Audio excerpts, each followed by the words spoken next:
Everyone, welcome back to our learning channel stock logic. ఇవాళ మన learning సిరీస్లో మనం ఇవాళ నేర్చుకోబోయే టాపిక్ వచ్చేసి ఆప్షన్స్ ట్రేడింగ్. మనం ఆప్షన్స్ ట్రేడింగ్ ఎలా చేయాలి, ఆప్షన్స్ ట్రేడింగ్కి మనకి కావాల్సిన ఒక బేసిక్ ఇన్వెస్ట్మెంట్ ఎంత, ఒక బిగినర్ ఆప్షన్ ట్రేడింగ్ చేయాలి అని అనుకుంటే అతనికి కావాల్సిన రిస్క్ మేనేజ్మెంట్ ఎలా ఉండాలి, అసలు ఆప్షన్ ట్రేడింగ్ ఎలా చేస్తాము, ఆప్షన్ ట్రేడింగ్లో ఒక ఆప్షన్ అనేది దాని ప్రైస్ అనేది ఫ్లక్చువేట్ ఎలా అవుతుంది, how should choose the right option, ఎందులో మనం ఆప్షన్ ట్రేడింగ్ చేస్తే ప్రాఫిటబుల్ ఉంటాము అంటే ఇలా బేసిక్ థింగ్స్ గురించి ఇవాళ మనం ఇన్ డీటెయిల్ గా కంప్లీట్ గా తెలుసుకోబోతున్నాము. So let's get into the content.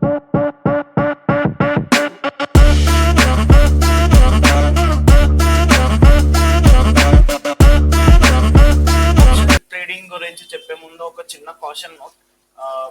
అంటే దేని గురించి అంటే లైక్ మనకు తెలుసు ఆప్షన్స్ ట్రేడింగ్ లో 90% of the people are losing money in option trading.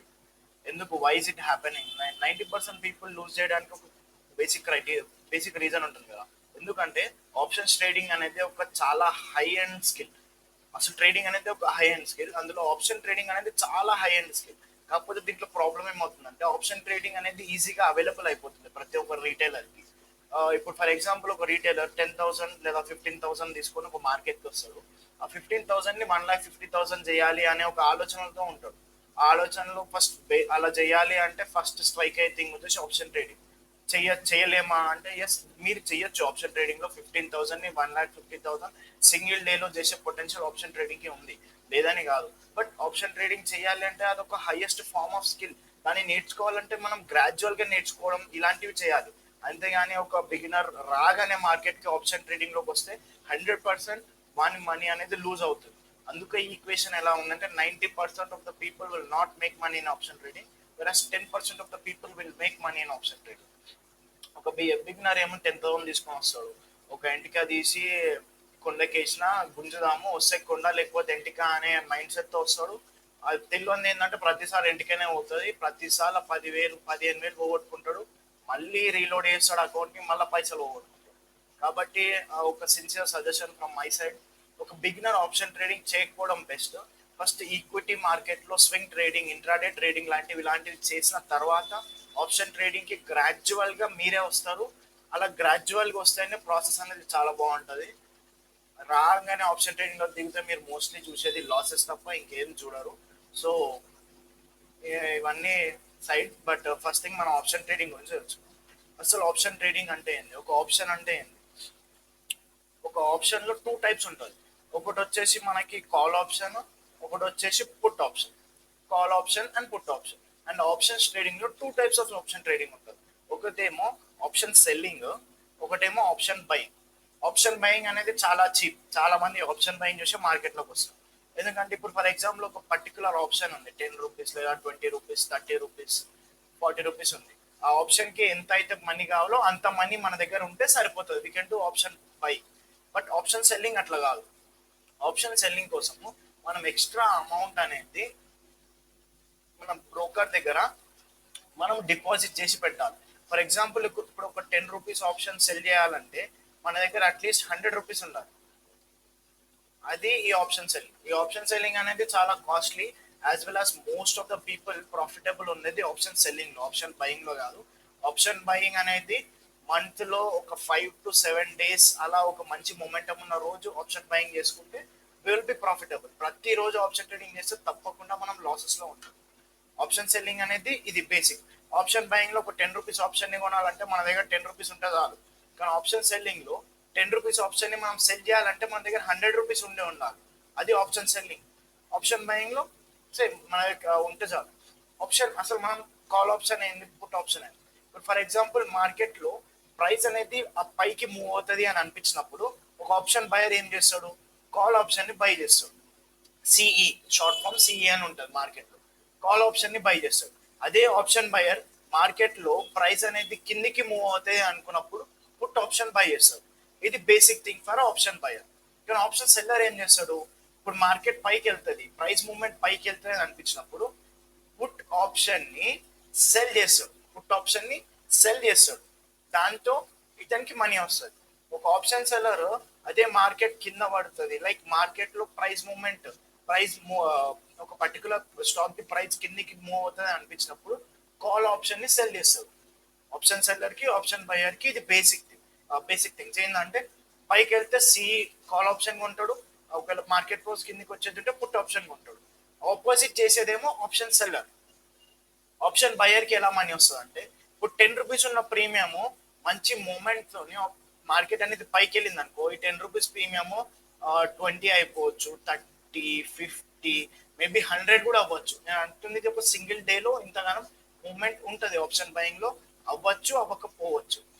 ఇది ఆప్షన్ బయర్ అనేది 10 రూపీస్ కి ఉన్న ఆప్షన్ 20 రూపీస్, 30 రూపీస్ లేదా 50 రూపీస్ కి మళ్ళీ అమ్మేసుకుంటే ఆ మార్జిన్ మనీ ఏదైతే ఉందో అది అటని ప్రాఫిట్. అదే ఆప్షన్ సెల్లింగ్ అనుకుంటా, ఆప్షన్ సెల్లింగ్ ని ఇప్పుడు ఒక ఆప్షన్ 10 రూపీస్ కి సెల్ చేసింది అనుకో, ఈ ఆప్షన్ సెల్ చేసిన ఆప్షన్ ని మళ్ళీ 2 రూపీస్ దగ్గర ఆప్షన్ ని మళ్ళీ బైబ్యాక్ చేస్తారు. ఆప్షన్ ని మళ్ళీ బైబ్యాక్ చేసినప్పుడు ఈ ఈ డిఫరెన్స్ ఏదైతే ఉంది 8 రూపీస్ ఏ డిఫరెన్స్ అయితే ఉందో ఇది ఆప్షన్ సెల్లర్ యొక్క ప్రాఫిట్.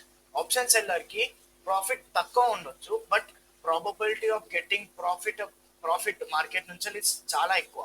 అదే ఆప్షన్ బయర్ కి ప్రాఫిట్ చాలా ఎక్కువ ఉంటుంది, but probability of getting profit అనేది చాలా తక్కువ. ఇక్కడ ప్రాబబిలిటీ మ్యాటర్స్. సో బేసికల్లీ మనకి ఆప్షన్ అనేది ఎలా మూవ్ అవుతుంది. ఫర్ ఎగ్జాంపుల్ ఇప్పుడు ఇక్కడ మార్కెట్ ఉంది, ఇక్కడ మార్కెట్ ప్రైస్ వచ్చేసి ఆప్షన్ ప్రైస్ 100 రూపీస్ ఉంది. ఈ ఆప్షన్ అదే మార్కెట్ ప్రైస్ 200కి వెళ్ళింది ఒక పర్టికులర్ స్టాక్. ఎలా ఎలా ఇలా పర్టికులర్ స్టాక్ ఇలా పైకి వెళ్ళింది. ఇప్పుడు ఇక్కడ ఏం చేస్తాడు ఒక ఆప్షన్ బయర్, ఈ ప్రైస్ దగ్గర option money option buyer money పెట్టి ఒక ఆప్షన్ ని కొంటాడు, మళ్ళీ ఆప్షన్ ని 200 దగ్గర అమ్ముతాడు. సో అది అలా కానీ ఆప్షన్ బయర్ కి కొన్ని మెయిన్ థింగ్స్ ఉన్నాయి. అతనికి ప్రాఫిట్ ఉండాలి, కంపల్సరీ అతని ప్రీమియం అనేది ఇంక్రీజ్ అవ్వాలి. అంటే మార్కెట్ ఎప్పుడైనా ఇట్లా స్లో అండ్ స్టడీ, ఇట్లా మెల్లగా ఇట్లా స్లో అండ్ స్టడీ ఇట్లా మార్కెట్ ఇట్లా చాలా టైం తీసుకొని పైకి వెళ్ళింది అనుకో, ఇందులో ఆప్షన్ బయర్ కి మనీ బిల్డ్ అవ్వదు. ఎందుకంటే ఆప్షన్ బయర్ కి మొమెంటం కావాలి, ఇలా ఒక రీటెస్ట్ ఇచ్చి పైకి వెళ్ళిపోవాలి మార్కెట్ ఫాస్ట్ గా. ఇలాంటి ఫాస్ట్ మూవ్మెంట్ ఉన్నప్పుడు మాత్రమే ఆప్షన్ బయర్ కి మనీ అనేది ప్రాఫిట్ అనేది ఉంటుంది. కానీ ఆప్షన్ సెల్లర్ కి మార్కెట్ మొమెంటం తో పైకి వెళ్ళినా లేకపోతే మార్కెట్ మొమెంటం తో కిందికి వచ్చినా దీనికి మార్కెట్ ఆప్షన్ సెల్లర్ కి సంబంధమే లేదు. ఆప్షన్ బయర్ ఫర్ ఎగ్జాంపుల్ ఈ పర్టికులర్ లెవెల్ లా మార్కెట్ పైకి వెళ్తుంది అని అసెస్ చేసుకొని ఇక్కడ పుట్ ఆప్షన్ సెల్ చేసింది అనుకో, ఈ లెవెల్ పైన ఉన్నంత వరకు ఆప్షన్ సెల్లర్ ప్రాఫిట్ లోనే ఉంటాడు. కానీ ఆప్షన్ బయర్ కి అలా కాదు. ఆప్షన్ బయర్ ఎప్పుడైతే ఒక ఆప్షన్ ని ఇక్కడ పర్టికులర్ ప్రైస్ దగ్గర బై చేస్తాడు, ఈ పర్టికులర్ ప్రైస్ దగ్గర ఆప్షన్ వచ్చేసి 10 రూపీస్ ఉంది, ఈ పర్టికులర్ ప్రైస్ దగ్గర 100 రూపీస్ అనే ఈ ప్రైస్ దగ్గర ఈ పర్టికులర్ ఆప్షన్ ని కొన్నాడు 10 రూపీస్ దగ్గర. ఇక్కడ బై చేసిన తర్వాత మార్కెట్ ఇక్కడికి వెళ్ళింది, ఇట్లా స్లో అండ్ స్టడీ వెళ్ళింది. స్లో ఇప్పుడు ఇక్కడికి వచ్చింది 100 నుంచి వెళ్ళి 120 ప్రైస్ దగ్గరకు వచ్చింది అనుకుందాం ఆప్షన్. ఈ 120 ప్రైస్ దగ్గరకు ఆప్షన్ వస్తే ఇంత స్లో అండ్ స్టడీ మార్కెట్ పైకి వెళ్ళింది కాబట్టి ఈ 10 రూపీస్ అనే ఆప్షన్ ఉందా, ఒకవేళ మేబీ ఛాన్సెస్ ఉంటే అది 12 రూపీస్ అవుతుంది, ఒక 2 రూపీస్ పెరుగుతుంది. లేదా ఆ రోజు ఎక్స్పైరీ ఉంటే ఆ ఆప్షన్ కి, ప్రతి ఆప్షన్ కి ఒక ఎక్స్పైరీ అనేది ఉంటుంది. Like it may be weekly expiry, monthly expiry, ఒక ఎక్స్పైరీ అనేది ఉంటుంది. ఆ ఆప్షన్ అనేది ఒక కాంట్రాక్ట్. కంటిన్యూస్ గా మనం ఒక ఈక్విటీ మార్కెట్ లో ఒక స్టాక్ ని కొన్నట్టు మనం కొని పెట్టుకోలేము. ఆ ఆప్షన్ కి పర్టికులర్ గా ఒక డే రోజు దానికి ఎక్స్పైరీ అనేది కంపల్సరీ ఉంటుంది. ఆ ఎక్స్పైరీ డే మెన్షన్ చేసి ఉంటుంది మనం కొనే ఆప్షన్ దగ్గర, దాన్ని బట్టి మనం కొనుక్కుంటాం. ఒకవేళ పర్టికులర్ ఎక్స్పైరీ డే దగ్గర ఒక ఆప్షన్ బయర్ ఇక్కడ ఆప్షన్ కొన్నాడు అండ్ 120కి వెళ్ళింది, బట్ ఇంత స్లోగా వెళ్ళింది అనుకో, మనం ఆశ్చర్యపడాల్సిన అవసరం లేదు. ఈ 10 రూపీస్ దగ్గర ఉన్నది కూడా అది 8 రూపీస్కి వచ్చేస్తుంది. నో డౌట్ మీరు అనుకున్నట్టు మార్కెట్ పైకి వెళ్తుంది, మీరు ఉన్న రేంజ్ కన్నా కూడా పైకి వెళ్ళింది మార్కెట్, కానీ మీ ఆప్షన్ ప్రీమియం 10 రూపీస్ నుంచి 8 రూపీస్కి వచ్చింది. ఎందుకు వచ్చింది ఇలా, ఎందుకు రావడానికి కారణం ఏంటి అంటే దీనికి ఒక ఆప్షన్ అనేది మూవ్మెంట్ అవ్వడానికి, ఒక ఆప్షన్ ఫ్లక్చువేట్ అవ్వడానికి 3 మెయిన్ ఇంట్రెన్సిక్ వాల్యూస్ ఉంటాయి. చాలా ఉంటాయి, మోస్ట్లీ మెయిన్ అనేది 3 ఇంట్రెన్సిక్ వాల్యూస్. ఆ 3 ఇంట్రెన్సిక్ వాల్యూస్ ఏంది, ఒకటి డెల్టా, ఒకటి థీటా, ఒకటి గామా. డెల్టా అనేది ఒక ప్రైస్ మూమెంట్ పైకి వెళ్ళడానికి లేదా కిందికి వెళ్ళడానికి అదొక intrinsic value of an option. For example ఒక ఆప్షన్ కి మనం అనుకుందాం డెల్టా వాల్యూ 0.5 ఉంది అనుకుందాం. Delta value is 0.5 for particular option. మనం ఇక్కడే చూసుకుందాం, ఈ రూపీస్ దగ్గర కొన్నాం కదా, దీన్ని 10 రూపీస్ దగ్గర కొన్నాం. ఈ ఆప్షన్ ఒకవేళ 100 పాయింట్స్ పైకి వెళ్ళింది, 100 దగ్గర మనం కొన్న ప్రీమియం ఇస్ 10 రూపీస్. అదే 100 నుంచి వెళ్ళి ఒక మార్కెట్ ప్రైస్ ఒక పర్టికులర్ స్టాక్ కానీ ఇండెక్స్ కానీ 200కి వెళ్ళింది అంటే ఇక్కడ 100 పాయింట్స్ డిఫరెన్స్ వచ్చింది. మనం కొన్న పర్టికులర్ ఆప్షన్ లో మాత్రం దాని డెల్టా వాల్యూ 0.5. అంటే దీనికి అర్థం ఏంటంటే 100 పాయింట్స్ 10 పాయింట్స్ మూవ్ అయితే దాని ఆప్షన్ వాల్యూ 5 పాయింట్స్ మూవ్ అవుతుంది అని అర్థం. ఇన్ దిస్ కేస్ ఇక్కడ 100 పాయింట్స్ మార్కెట్ మూవ్ అయింది, సో ఇందులో మన ఆప్షన్ వాల్యూ అనేది 50 పాయింట్స్ మూవ్ అవుతుంది. అంటే 10 రూపీస్ ఉన్న దగ్గర ప్రీమియం ఇప్పుడు మనకి ఈ 200 వాల్యూ దగ్గరికి, ఇక్కడ 10 రూపీస్ ఉన్న ప్రీమియం ఈ 200 వాల్యూ దగ్గర వచ్చేసరికి ప్లస్ 50 పాయింట్స్ ఇంక్రీజ్ అవుతుంది, అంటే 60 రూపీస్ ఉంటుంది. This is how delta works in an option. Option లో డెల్టా అనేది ఇలా వర్క్ అవుతుంది. డెల్టా మేబీ డిఫరెంట్ 0.5 0.6 అనే డిఫరెంట్ ఇంట్రిన్సిక్ వాల్యూస్ తో ఉంటుంది. థీటా థీటా అనేది టైం ఇంట్రిన్సిక్ వాల్యూ. అంటే ఒక ఆప్షన్ ఎక్స్పైరీకి దగ్గరికి వస్తున్న కొద్దీ అందులో థీటా డికే అనేది ఉంటుంది.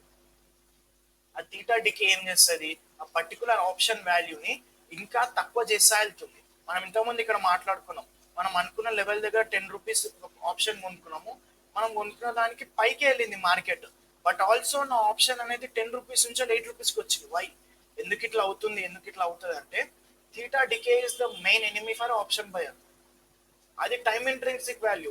ఇప్పుడు ఒక 1 వీక్ కాంట్రాక్ట్ ఉంది ఒక ఆప్షన్, 1 వీక్ కాంట్రాక్ట్ ఉన్న ఆప్షన్ మనం దాన్ని 1 వీక్ హోల్డ్ చేసి పెట్టుకుంటే పర్టికులర్ మూమెంట్ లేదు, ఆ స్టాక్ లో మూమెంట్ లేదు, అంటే పైకి వెళ్తలేదు కిందికి వెళ్తలేదు, అదే లెవెల్లా ఇట్లా సైడ్ వేస్ ఉండిపోయింది. బట్ టైం అనేది ముందుకు వెళ్ళిపోతుంది, ఈ పర్టికులర్ ప్రైస్ అనేది మూవ్ అవుతలేదు, బట్ టైం అనేది ముందుకు వెళ్ళిపోతుంది. దీనివల్ల ఏమవుతుంది అంటే థీటా డికే అనేది ఆప్షన్స్ లో ఉంటుంది. మనం 10 రూపీస్ దగ్గర ఉన్నా కూడా మార్కెట్ పైకి వెళ్ళినా కూడా టైం, ఆ టైం ఎంత టైంలో వెళ్తుంది అనేది కంపల్సరీ ఇంపార్టెంట్ ఒక ఆప్షన్ బయర్కి. కానీ అది అవ్వకపోతే ఆటోమేటిక్గా 10 రూపీస్ ఉన్న ఆప్షన్ 8 రూపీస్కి కూడా వచ్చేస్తుంది. థీటా డికే అనేది ఇలా వర్క్ చేస్తుంది. ఇదే time intrinsic value. Next next వచ్చేసి గామా. గామా ఏం చేస్తుంది అంటే gamma will in turn change the delta. Gamma అనేది డెల్టా తోటి లింక్ అయి ఉంటుంది. ఈ గామా డెల్టాని చేంజ్ చేస్తుంది. ఫర్ ఎగ్జాంపుల్ ఒక పర్టికులర్ ఆప్షన్ ఎక్స్పైరీ డే రోజు దగ్గరకు వచ్చేసింది అంటే లైక్ 3 o'clockకి 3:30కి మనకి మార్కెట్ క్లోజ్ అయిపోతుంది. ఇప్పుడు 2:35 అవుతుంది అనుకుందాం టైం, ఇంకా 2:35 అవుతుంది, ఇంకా 30 minutes మాత్రమే ఉంది మనకి మార్కెట్ క్లోజ్ అయిపోవడానికి. ఆ టైంలో అనుకోకుండా ఒక బిగ్ మొమెంటం వచ్చింది, either it's up side or down side. Up side లేదా డౌన్ సైడ్ ఒక పెద్ద మొమెంటం వచ్చింది. ఇట్లా పెద్ద మొమెంటం వచ్చినప్పుడు ఏమవుతుంది, ఈ డెల్టా వాల్యూ 0.5 నుంచి వెళ్ళి 1 1.5 ఇట్లా ఇంక్రీజ్ అవుతుంది. ఇట్లా ఇంక్రీజ్ అవ్వడానికి దానికి పాసిబుల్ క్రైటీరియా అయింది ఈ గామా అనే ఒక ఇంట్రెన్సిక్ వాల్యూ ఈ డెల్టాని ఇంక్రీజ్ ఆర్ డిక్రీజ్ చేస్తుంది. మనం చాలాసార్లు అయిన ఉండొచ్చు మార్కెట్లో గామా స్పైక్ అయింది, గామా స్పైక్ అవ్వడం వల్ల 10 రూపీస్ ఆప్షన్ 2 minutes లో 200 వెళ్ళిపోయింది సెన్సెక్స్ లో, లేకపోతే 10 రూపీస్ ఆప్షన్ 500 వెళ్ళిపోయింది సెన్సెక్స్ లో. ఇది అవ్వడానికి మెయిన్ రీజన్ వచ్చేసి గామా. గామా అనేది టైం తక్కువ ఉన్నప్పుడు మొమెంటం ఎక్కువ తోటి, లైక్ టైం ఇంకేం లేదు, ఆల్మోస్ట్ ఇట్స్ జీరో, టైం అయిపోయిన తర్వాత ఎప్పుడైతే ఒక పర్టికులర్ ప్రైస్ అనేది మంచి మొమెంటం తోటి ఫుల్ మొమెంట్ ఇస్తుందో అప్పుడు మనకి ఇలాంటి 10 రూపీస్ ప్రీమియం 200 అయిపోవడం ఇలాంటివి అవుతుంది.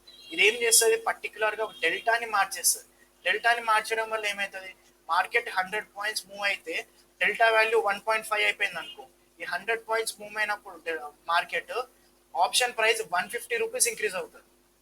అంటే మనం చూసినాం 0.5 ఉన్నప్పుడు 100 మారితే 50 పాయింట్స్ ఇంక్రీజ్ అవుతుంది. అదే డెల్టా వాల్యూ 1.5 ఉంటే 100 పాయింట్స్ ఒక మార్కెట్ వాల్యూ ఇంక్రీజ్ అయినప్పుడు 150 రూపీస్ ఇంక్రీజ్ అవుతుంది. ఇది గామా చేసే ఒక లైక్ ఒక ఎక్స్ప్లోజన్, గామా ఎక్స్ప్లోజన్ మనకి మోస్ట్లీ ఎప్పుడు చూస్తాం గామా ఎక్స్ప్లోజన్ మనం చూసేది ఎక్స్పైరీ డే రోజు మాత్రమే మనం మోస్ట్లీ గామా ఎక్స్ప్లోజన్ చూస్తాము. ఇది మన ఆప్షన్ ట్రేడింగ్. ఇది బేసిక్గా ఈ 3 థింగ్స్ మనకి ప్రైస్ ఫ్లక్చువేషన్ ని డిసైడ్ చేస్తాయి. మెయిన్లీ ఇంకొక మెయిన్ థింగ్ చెప్పాలంటే ఒక ఆప్షన్ బయ్యర్ లాగా, ఫర్ ఎగ్జాంపుల్ మనం అనుకుందాము ఇది ఒక బకెట్ ఉంది, ఇది ఒక బకెట్, ఈ బకెట్ కి ఇక్కడ ఒక చిన్న హోల్ ఉంది అనుకుందాం. ఇక్కడ మనం ఇంకొక బకెట్ తోటి మనం ఇందులో వాటర్ పోస్తున్నాం అనుకుందాం. ఈ వాటర్ పోస్తున్నాం, దిస్ ఇస్ వాటర్ అనుకుందాం ఫర్ ఎగ్జాంపుల్. డ్రాయింగ్ స్కిల్స్ పట్టించుకోకండి. ఇది వాటర్ పోస్తున్నాం. ఇప్పుడు ఇక్కడ వచ్చే వాటర్, ఇక్కడ అవుట్లెట్ వాటర్ సేమ్ ఉంది అని అనుకుంటే మనకి ఇందులో వాటర్ నిండాయి. ఇది ఈ particular thing is option buyer. Option buyer ఈ పర్టికులర్ ఏదైతే బకెట్ ఉందో ఇది ఆప్షన్ బయర్. ఇందులో వాటర్ పడుతుంది, బట్ ఈ అవుట్లెట్ ఎంత స్పీడ్ తో పడుతుందో ఇది కూడా అంతే స్పీడ్ తోటి వాటర్ పడ్డది అనుకో, ఆప్షన్ బయర్ కి profit 0. It's the main thing. ఒకవేళ ఈ పర్టికులర్ థింగ్ ఈ ఆప్షన్ ఇదైతే ఎట్లయితే ఈ వాటర్ అవుట్ఫ్లోకి వాటర్ ఇన్ఫ్లో 3 టైమ్స్ ఎక్కువ 4 టైమ్స్ ఎక్కువ ఉందనుకో, అప్పుడైతేనే మనకి ఇక్కడ వాటర్ అనేది ఫిల్ అవ్వడం కనిపిస్తుంది. ఇది ఎట్లయితే ఫిల్ అవ్వడం కనిపిస్తుందో ఇది ఒక ఆప్షన్ బయర్ యొక్క ప్రాఫిట్ కనిపించగానే మోస్ట్లీ మనం ప్రాఫిట్ బుక్ చేసుకోవడానికి ట్రై చేయాలి. అదే ప్రాఫిట్ ని బుక్ చేసుకోలేదు అనుకో, ఓవర్ టైమ్ ఇది ఎప్పటికీ ఫ్లో అనేది ఇంత ఉంటుంది అనేది మనకు తెలియదు. ఈ ఫ్లో తగ్గడం స్టార్ట్ అయింది అనుకో, ఆటోమేటిక్ గా మీ ప్రాఫిట్ కూడా మెల్ట్ అయిపోతుంది. These are the basic criteria things for option buyer. ఒక ఆప్షన్ బయర్ కి కావాల్సిన బేసిక్ థింగ్స్ ఇవి. ఒక బిగినర్ ఆప్షన్ బయింగ్ చేయకండి ప్లీజ్, బర్బాద్ అయిపోతారు ఆప్షన్ బయింగ్ చేస్తే. గ్రాడ్యువల్గా ఆప్షన్ బయింగ్కి రండి. ఫస్ట్ మీరు ఈక్విటీలో స్వింగ్ ట్రేడింగ్ ఇలాంటివి చేసి ఆ తర్వాత ఇంట్రాడే ట్రేడింగ్ అండ్ ఈక్విటీలో చాలా మనీ వస్తుంది మీకు. ఆ తర్వాత ఆప్షన్ బయింగ్ రండి. ఒకవేళ మీకు ఈ వీడియో ఇన్ఫర్మేటివ్ అనిపిస్తే please do like, share. Thank you for watching.